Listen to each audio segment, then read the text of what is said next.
calcular a equação da aula passada, né? A pressão absoluta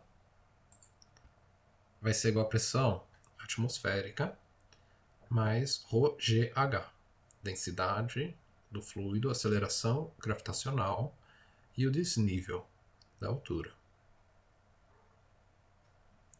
A gente quer determinar então como medir a pressão.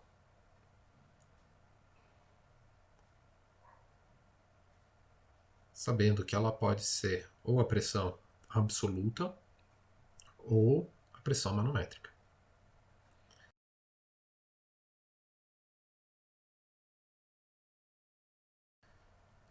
Nossa primeira tentativa para tentar montar um dispositivo seria um tubo de ensaio, né? Imagine um tubo de ensaio completamente preenchido de um fluido e um recipiente do mesmo fluido.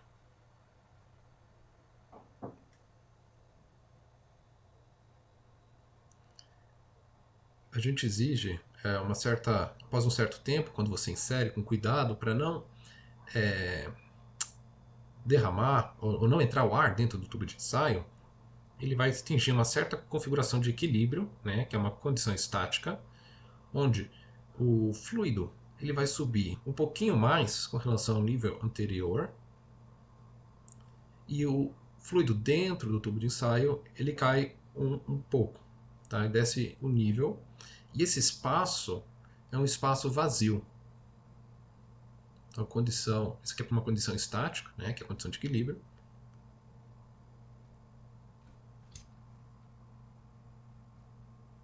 Vamos escolher dois pontos para poder analisar, o ponto 1 e o ponto 2. Sabemos que nessa mesma altura aqui da superfície temos a pressão 1 igual à pressão 2. O lado da pressão 1 temos ele exposto a uma pressão atmosférica, então vai ser igual a P0.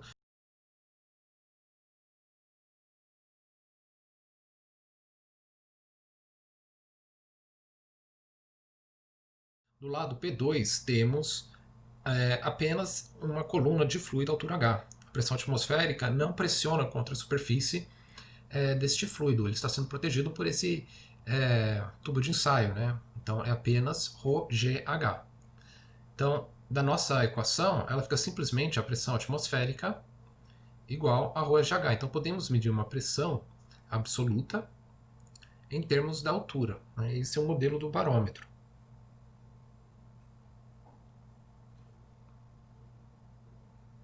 Então, se for imaginar a água, vamos ter ρ igual à densidade da água, quilogramas por metro cúbico, e a aceleração gravitacional como sendo 10 metros por segundo ao quadrado. A pressão atmosférica seria então de 1 vezes 10 a quinta pascal. A altura ela vai ser quem? P0 dividido por ρg, então 10 a quinta dividido por 10 a terceira por 10 dá 10 metros, ou seja, praticamente inviável. Precisamos de algum outro líquido, um fluido, para que o deslocamento seja menor. E um deles, a gente tem que mirar então para densidades mais altas, é o mercúrio. A densidade do mercúrio é 3,6 vezes a densidade da água, ou seja, a densidade relativa é 13,6. Então, a gente pode escrever como a altura dessa coluna de mercúrio como sendo idêntica à altura da água dividido por 13,6. Vai ser menor porque a densidade do mercúrio é maior. Este daqui, então, permite medir a pressão absoluta. Vamos ver agora uma outra configuração. Então, vamos imaginar um recipiente com a mesma seção de área, A. Vamos colocar um fluido aqui dentro, mais ou menos a esta altura aqui, esse nível. E a ideia é de adicionar um outro fluido aqui dentro. Vamos colocar esse fluido verde. Vamos jogar isso aqui dentro. Vamos ter a seguinte situação no equilíbrio.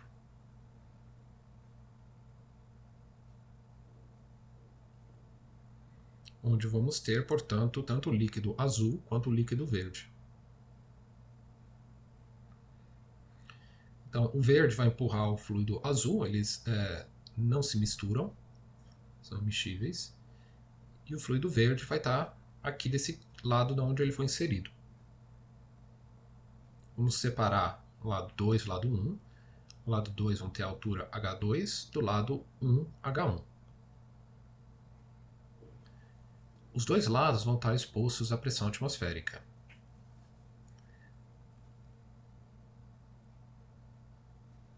Temos que escolher uma altura de referência para trabalhar. Então vamos escolher onde está marcado aqui com X. De um lado vamos ter a pressão 1 total, onde a pressão 1 vai ser igual à pressão 2. A pressão do lado 1 vai ser a pressão atmosférica mais a densidade do fluido azul vezes a aceleração gravitacional vezes a altura do lado 1. Do lado 2 vamos ter a pressão atmosférica mais a densidade do fluido verde vezes a aceleração gravitacional vezes a altura H2. Então, vamos ter a densidade do fluido azul, né, vai ser igual à densidade do fluido verde vezes a razão dessas duas alturas. E como a altura aqui do fluido hipotético verde que desenhamos é maior do que o do fluido azul, temos que a densidade desse fluido azul, portanto, é maior do que a densidade do fluido verde. Então, esse dispositivo mede, além da densidade, ele permite medir a pressão manométrica, né, que depende dessa densidade, o ρGH.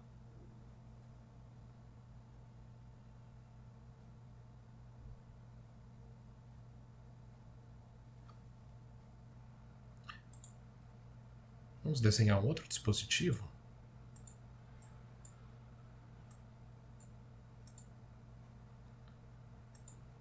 Onde ele vai ter seção de áreas diferentes, com o mesmo líquido preenchendo o recipiente.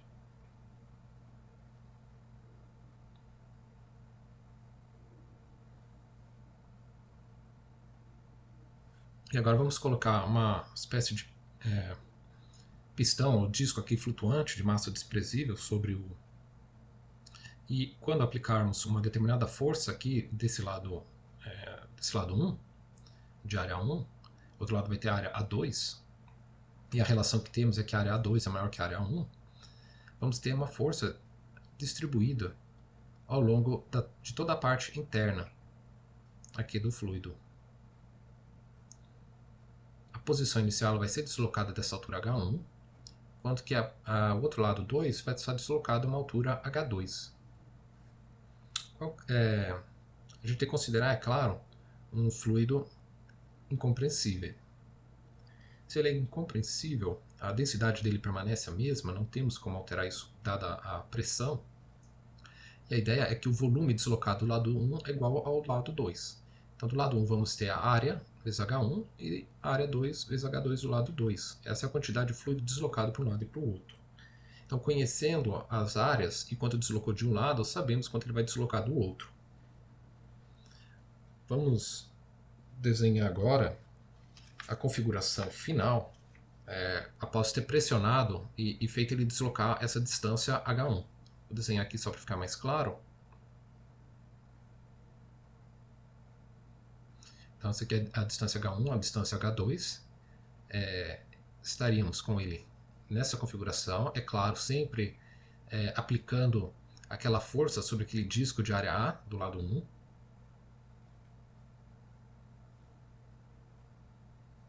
Vamos escolher um ponto no mesmo nível, por exemplo, aqui onde está a marca de X.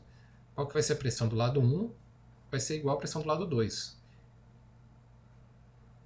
Do lado 1, vamos ter aquela força F1 sobre a área A1, mas a pressão atmosférica está sempre presente, né? Ela está dos dois lados, então vou colocar aqui pressão atmosférica. Mas do outro lado, ele vai estar pressionando. Ali estaria apenas a coluna ρg H1 mais H2, que é a distância total daquela altura de coluna. Pressão atmosférica cancela. E vamos ter a seguinte relação entre força e área A1 com a altura daquela coluna. Mas vamos imaginar o contrário, o reverso. Ou seja, vamos empurrar do lado 2, então ele vai descer uma altura H2, portanto o lado 1 vai subir uma altura H1, e vamos fazer o mesmo problema. Tá? Então vou desenhar aqui rapidamente, só para mostrar o caso contrário. Vamos escolher o mesmo nível, onde P1 igual a P2. Então vamos ter que a força F2 é igual a 2, a força do lado 2 sobre A2 é igual a ρ G H1 mais H2. Esses dois são iguais, portanto, as duas pressões, tanto F1 sobre A1, igual à pressão do lado 2, F2 sobre A2, como estávamos pensando. Uma consequência disso é o macaco hidráulico, né, o freio hidráulico, que a gente pode usar esse sistema para multiplicar as forças. Para o nosso caso, se a área 2 for maior do que a área 1, vamos ter que a força do lado 2 vai ser igual a força 1 vezes A2 sobre A1. E como isso aqui é maior do que 1, vamos ter uma multiplicação da força. Então, por exemplo, se essa área A2 sobre A1 for um fator 10, a força do outro lado seria 10 vezes maior que a força aplicada do lado 1. E a gente não consegue isso de graça, não é uma força que vem de lugar nenhum. A gente pode mostrar que a energia se conserva. A gente pode mostrar isso simplesmente comparando o trabalho realizado nos dois lados. Então, o trabalho pelo deslocamento do lado 1 tem que ser igual ao lado 2. Lembrando, o trabalho é força vezes deslocamento.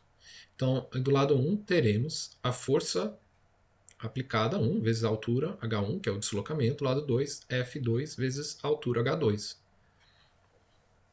A relação da altura a gente fez aqui em cima, então dá H2 em termos de H1 vezes A1 sobre A2, né, em relação com a proporção das áreas. Então podemos escrever aqui F2 igual H1 A1 sobre A2.